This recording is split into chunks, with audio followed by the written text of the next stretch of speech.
yun, sorry no, na-postpone ko lang saglit. So,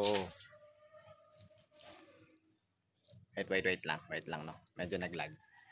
So, yun, sa mga kamag-anak ko yun, na may iba-ibang reliyon ng mga kamag-anak ko no.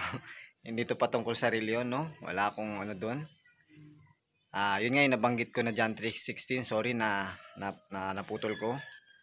So doon sa John 3:16, mahal ng Diyos lahat ng tao, and then pinadaling Savior, si Jesus Christ of Nazareth, the Son of God, King of the Jews, Christ Messiah, Deliverer, Savior, no?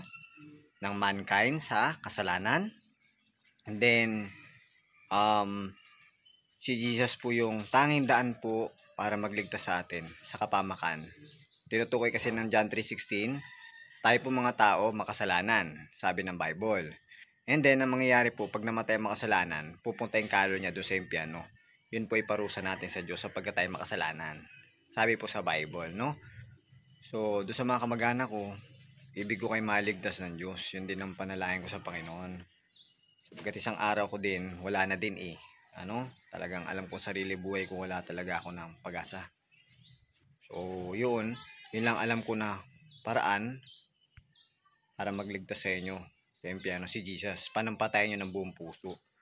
Siya yung tagapagligtas, wala nang iba.